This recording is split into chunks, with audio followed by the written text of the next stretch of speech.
आणि माझ्या समोर असलेले सर्व सन्माननीय पत्रकार,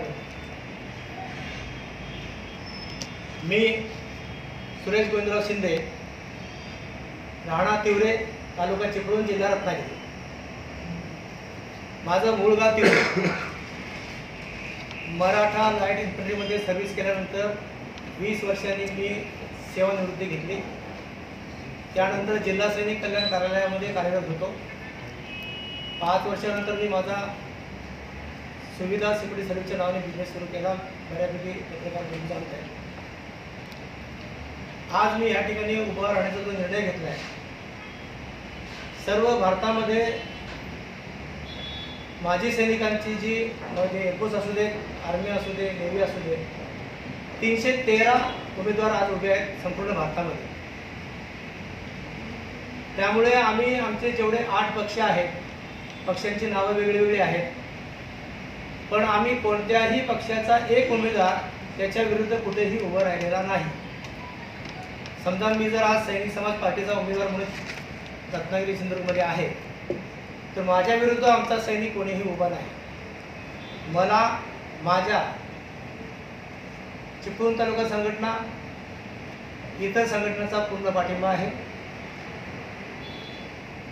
मला असं वाटतं की आज देशामध्ये ज्या काही गोष्टी घडत आहेत, देश आपल्याला प्रथम आहे, देश आम्हाला प्रथम आहे, आपल्याला पण आहे. आणि तो देश वाचवण्यासाठी आम्ही काहीतरी वेगळं व्हावं, बदल घडवावा, या हेतून मी आज या ठिकाणी आपल्यासमोर उभा आहे. देशामध्ये भ्रष्टाचार, लैंगिक अत्याचार, गुंडगिरी अशा अनेक बाबींचा समावेश आहे. काही ठिकाणी कमी जास्त आहे, काही राज्यामध्ये जास्त आहे. परंतु आम्हाला असं वाटतं की समजा जर उद्या आमचं शासन आलं, आम्ही उद्या निवडून आलो, तर अनेक गोष्टीचा निर्णय आम्हाला घेता येईल. आमचा कोणत्याही पक्षाची किंवा कोणत्याही विरोधकांशी माझा कोणत्या प्रकारचा विरोध नाही आहे. सर्वच कामं चांगली आहेत. आणि जवळजवळ देशाला 75 वर्ष झाली. 75 वर्षामध्ये जी काही कामं झाले ती योग्यच आहे, त्याचा आम्हाला विरोध नाही आहे.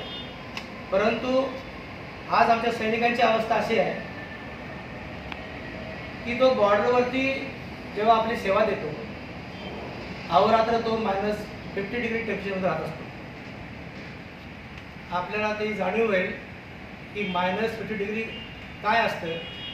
आणि त्या ठिकाणी आम्हाला बर्फाशिवाय कोणतीही सुविधा तिथं उपलब्ध नाही. जर तुम्ही जेवण एक 10 मिनटं जर गरम करून ठेवलं, तर आपण 10 मिनटं ते जेवण जेवू शकत नाही, अशी आमची अवस्था आहे.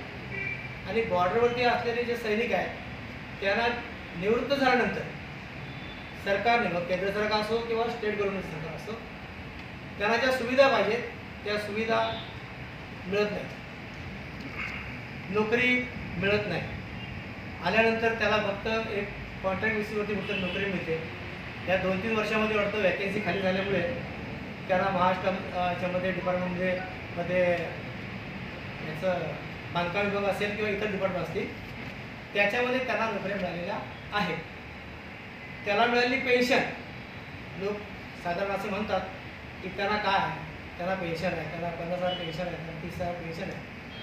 मला असं वाटतं की 30,000 ने 20,000 काय होत नाही, कारण तो त्याच्या कुटुंबाला सोडून त्यांनी 15 ते 20 वर्ष, जवळजवळ मॅक्झिमम जो आहे 30 वर्ष, त्याच्यानंतर कॅप्टन संजय शिंदे आहे, त्यांनी संपूर्ण सर्व्हिस केली आणि ते बाहेर आले. शिपाई जो आहे तो 15 वर्षांनी बाहेर, 15 वर्षांनी बाहेर गेला शिपाई, त्याला जर नोकरी नसेल त्यांची अवस्था खूप बिकट आहे. म्हणून आम्ही हा निर्णय घेतला की वेगळं काहीतरी करायचं. आणि आपण सुद्धा या ठिकाणी, मग ते खासदारकी असो, आमदारकी असो, जिल्हा परिषद असो, पंचायत समिती असो, सैनिकांनी पुढे येऊन उभं राहणं अत्यंत आवश्यक आहे.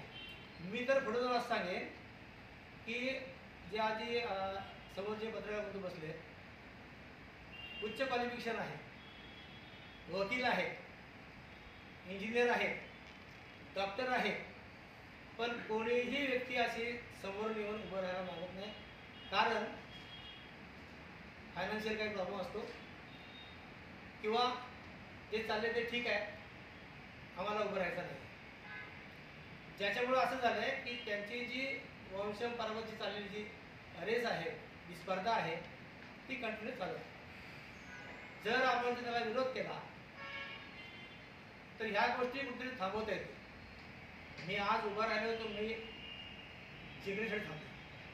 जिंकणं हा आमचा सैनिकांचा हक्क आहे. युद्धामध्ये आम्ही एकदा उतरलो तर आम्ही पुन्हा माघार घेत नाही.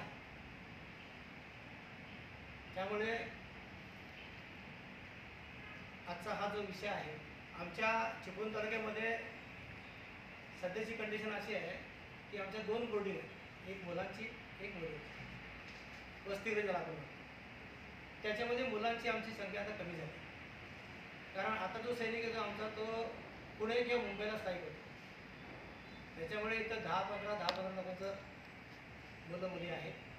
बाकी सगळे सिव्हिल लाईनवर होते, कारण ते आमचे वसतिगृह चाललं पाहिजे. कॅन्टीन आम्ही या ठिकाणी आणली, लोकांना सुखसोयी निर्माण करून दिल्या. मी आज जवळजवळ 15 ते 17 वर्ष माजी सैनिकांच्या ज्या अडचणी आहेत, विधवांचे जे प्रश्न आहेत किंवा त्यांच्या पेन्शन सर्वची गोष्टी आहेत, त्या मी सोडवण्याचा प्रयत्न करतो. माझ्याबरोबर उपस्थित असलेले सगळे माझे माजी सैनिक नेहमी माझ्यावर असतात, त्यांची साथ मला असते. या ठिकाणी मी असा निर्धार केला आहे लोकांनी की रत्नागिरी सिंधुदुर्ग 2024 मी उमेदवार म्हणून आपल्याला सांगतो की आम्ही नक्की 100% निवडून येणार.